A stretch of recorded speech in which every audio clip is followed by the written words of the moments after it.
ఎమ్మెల్యేలు 22 మంది ఎంపీలు ఇస్తే 20 మంది ఎంపీలు ఉండి సెంట్రల్ లో ఎవరు ప్రధానమంత్రి అయిన మెడలో వంచి స్పెషల్ స్టేటస్ తీసుకొస్తారని చెప్పి వ్యక్తులు 5 సంవత్సరాలు ఏం చేశారు? ఇప్పుడు పవన్ కళ్యాణ్ గారు తెమ్మని చెప్పి అంటున్నారు. మరి మీరు తేలేకపోతే ఇప్పుడు పవన్ కళ్యాణ్ గారు తీసుకొస్తాడు. ఇప్పుడు మీరు ఎందుకు తేలాదు? 22 మంది ఎంపీలు, రాజ్యసభలో 30 మంది ఉండే 5 సంవత్సరాలు స్పెషల్ స్టేటస్ తేరు, పోలవరం పూర్తి చేయరు, రాజధాని ఎక్కడుందో క్లారిటీ ఉండదు, డిఎస్సి ఉండదు, తీర ప్రాంతం ఉండి ఇండస్ట్రీస్ తీసుకురారు, మధ్య వేర్లేకపోతుంది, రోడ్లు ఉండవు. ఎన్నిటి మధ్య ఎందుకు చేయలేపారు? ఇప్పుడు మంచి రిలేషన్స్ ఉన్నాయి, మోదీ గారు ఆశీస్సులు ఉన్నాయి, స్పెషల్ స్టేటస్ తేండి అన్నారు. మరి గతంలో ఎందుకు చేయలేపారు?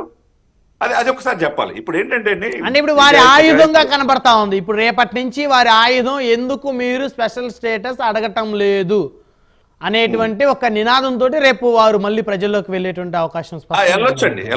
వెళ్ళటం తప్పులేదు. ఇప్పుడు వాళ్ళు ప్రజలకి నమ్మకాన్ని కలిగించారు, అధికారంలోకి వచ్చారు, స్పెషల్ స్టేటస్ తెస్తారన్న భావన కలిగింది. ఇప్పుడు తేలేకపోయారు. రాజధాని అస్తవ్యస్తంగా ఉంది, అమరావతి రాజధాని ఏదనేది క్లారిటీ లేదు. ఇప్పుడు రాజధాని పూర్వవైపు రావడానికి ప్రయత్నం చేస్తారు చంద్రబాబు నాయుడు గారు, పవన్ కళ్యాణ్ గారు. ఓపిక పట్టాలి. మీకు ఎటువంటి బాధపడాల్సిన అవసరం లేదు. పరిపాలనలో డెఫినెట్ గా ఇద్దరు కలిసి, పవన్ కళ్యాణ్ గారికి ఉన్న పోరాట పటిమ, చంద్రబాబు నాయుడుకు ఉన్న అపారమైన అనుభవం, వీళ్ళిద్దరికీ పైన మోదీ గారు ఉన్నారు. వీళ్ళకి రాష్ట్రానికి కావాల్సిన నిధులు కావాలంటే శాంక్షన్ చేస్తారు, పోలవరం పూర్తి చేస్తారు. స్పెషల్ స్టేటస్ సంబంధించిన అవతల అన్నట్టుగా నితీష్ కుమార్ అక్కడ బీహార్ విషయంలో స్పెషల్ స్టేటస్ అడుగుతున్నారు, ఆంధ్రప్రదేశ్ విషయంలో వీళ్ళు కూడా గట్టిగానే అడుగుతున్నారు. ఏ రోజైనా ఏదైనా జరగవచ్చు రాజకీయాల్లో. మీరు గత సంవత్సరంలో 5 సంవత్సరాలు మీరు అమూల్యమైన పీరియడ్ లో ఏ రోజు జగన్మోహన్ రెడ్డి గారు స్పెషల్ స్టేటస్ అడగలేదనేది అందరూ తెలిసిన అంశమే. అడగకుండానే మద్దతు ఇచ్చారు. ఇచ్చినప్పుడు అసలు రాష్ట్రానికి కావాల్సిన సమస్యలు ఎందుకు లేవనెత్తలేపారు పార్లమెంట్ లో? ఆంధ్రప్రదేశ్ ప్రజలు అనుకున్నారు, ఇప్పుడు కాదు అని చెప్పి అన్నారు. ఇప్పుడు ఇక్కడ ఏంటి ఇక్కడ విషయం? ప్రజలు మ్యాండేటరీ స్పష్టమైన మెజార్టీ ఇచ్చారు, చిన్న చితక మెజార్టీ ఇవ్వాల. మీరు నేర్చుకోండి, తప్పులు సరిదిద్దుకోమన్నారు. ఇప్పుడు ఏమో ఈవీఎంలు ఇచ్చేసి ఏదో సింగపూర్ లో జరిగింది, లోకేష్ చేశాడు, అది ఇది అన్నారు. ఎందుకు ఇవన్నీ? తప్పు అయిపోయింది, ప్రజలు మమ్మల్ని కాదన్నారు, మేము ఏదైతే తప్పు జరిగిందో ప్రజల దగ్గరికి వెళ్ళి మళ్ళా పరిపాలన దిశగా అంటే అవకాశం ఉంది. జగన్మోహన్ రెడ్డి గారు కూడా వయసు ఎక్కువ కాదు కదా సార్. ప్రజల్లో తప్పు జరిగిపోయింది, మిమ్మల్ని మ్యాచ్ కాలేకపోయాము, తప్పులు సరిదిద్దుకుంటామని భావన ఉండాలి. కానీ ఈవీఎంలో ఇది జరిగిందని చెప్పిన గతంలో 151 సీట్లు ఇచ్చిన బ్రహ్మనాయుడు గారు. అవును, అప్పుడు పెద్ద ఎత్తున జరిగింది. ఇదేంటి 151 ఎలా వచ్చాయి? ప్రతిపక్షం ఎంత బలంగా ఉంది, జనసేనకి ఎంత ఓట్ బ్యాంక్ ఉంది, అసలు ఈయనకి ఎలా వచ్చాయి అనేది చర్చ జరిగింది. అప్పుడు అది ఎలా జరిగిందో ఇది అలా జరిగింది. అది నిజమైతే ఇది నిజమే, అది అబద్ధమైతే ఇది అబద్ధం. ఉన్నప్పుడు సార్ బ్రహ్మనాయుడు గారు ఓటమిని కూడా హోందాగా స్వీకరించారు.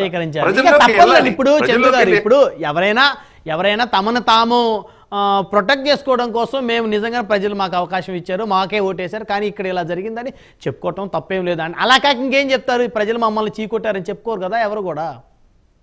ఇక్కడ ఏంటంటే అంటే జగన్మోహన్ రెడ్డి గారిని మనం ఏమి భేదించాల్సిన అవసరం లేదు. పాలసీ పాయింట్ ఆఫ్ వ్యూలో ఆయన పాయింట్ ఆఫ్ వ్యూ బటన్ నొక్కారు, నాకు ఓట్లు రాలేదనేది బాధ ఉంటదండి, అది కాదనలేండి. కానీ ఎక్కడ తప్పు జరిగింది, ఎందుకు రాష్ట్రానికి పూర్తిగా న్యాయం చేయలేకపోయిన భావన అక్కడ జగన్మోహన్ రెడ్డి గారితో పాటు మంత్రులకు ఉండాలి, ఆ వైసీపీ క్యాడర్కు ఉండాలి.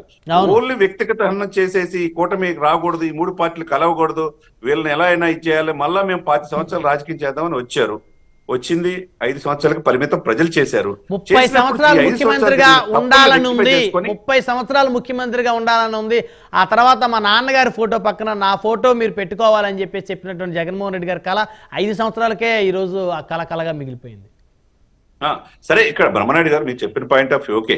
ఇక్కడ ఏంటంటే అండి, ఇప్పుడు పవన్ కళ్యాణ్ అనే వ్యక్తి, మళ్ళొక్కసారి చెప్తున్నా, మొదటి నుంచి కూడా 2 years నుంచి బ్రహ్మనాయుడు గారు మీతో అనేక డిస్కషన్ లో చెప్పా, పవన్ కళ్యాణ్ గారు తక్కువ అంచనా వేస్తున్నారు, is the national political star, is the game changer అని చాలా డిస్కషన్లు చెప్తే మనల్ని కూడా విమర్శించిన వాళ్ళు ఉన్నారు, నిన్ను విమర్శించిన వాళ్ళు ఉన్నారు, నన్ను విమర్శించిన వాళ్ళు ఉన్నారు. ఇప్పుడు ఆ విమర్శనవాదులు ఏం చెప్పాలా? ఇప్పుడు ఆయన చింత రాజశేఖర్ అరమేశ్వరం తీసుకుంటున్నారు, ఎందుకంటే మీరు స్టూడియోలో తీసుకురారు? ఆయన ఫోన్ కూడా అధికారంలో వస్తే అని చెప్పి అన్నారు. ఎందుకు ఈ ఛాలెంజ్ ఎందుకు సార్ అనవసరంగా? మీరు డిస్కషన్ నుండి ఆయన ఆత్మీయం తీసేసుకుంటారా? ఆయన ఎక్కడున్నాడు సార్ ఇప్పుడు చింత రాజశేఖర్? ఫోన్ చేయనా చందు గారు? ఒకసారి ట్రై చేయండి సార్ ప్లీజ్ సార్ బ్రహ్మనాయుడు గారు, ఎందుకంటే ఉందాకుండా. అవును, అంటే మీతోనే కదా మరి నా ప్యానల్లో మీతోనే కదా ఆయన ఛాలెంజ్ చేసింది, మరి మీరు అడగటం చేశాడు సార్. మీరు చెప్పండి, నేను కూడా అన్నాను కదా, నేను కూడా మెసేజ్ తీసుకుంటాను పవన్ కళ్యాణ్ గారు కాకపోతే అని చెప్పి నేను చెప్పాగా, డిస్కషన్ డిబేట్లు కూడా రానని చెప్పా కదా, మీరు కూడా చెప్పారు కదా, అవును, ట్రై చేయండి అండి ఆయన్ని. సో సారీ సార్, ఆయన కాల్ లిఫ్ట్ చేసే పరిస్థితిలో లేనట్లున్నాడు.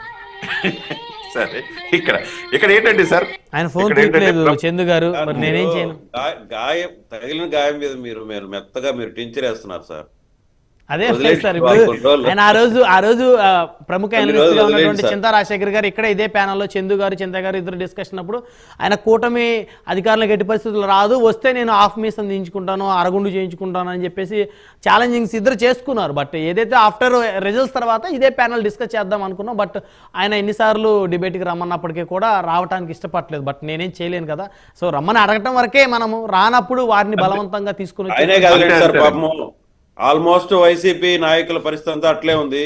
చాలా ఇంకొక అనలిస్ట్ ఎక్కడ విన్నాను, 10 రోజుల తర్వాత ఏదో 11 రోజులు సంతాప దినాలు పెట్టండి, మా ఇంటికి వచ్చి భోజనం చేయమన్నాడు. ఇంకొక ఆయన కేఎస్ ప్రసాద్ అనుకుంటా సార్, రమణారెడ్డి గారు. అంటే అప్పట్లో వారికి ఆ కాన్ఫిడెన్స్ ఉంది, ఆ కాన్ఫిడెన్స్ ప్రకారం వాళ్ళు మాట్లాడి ఉండొచ్చు.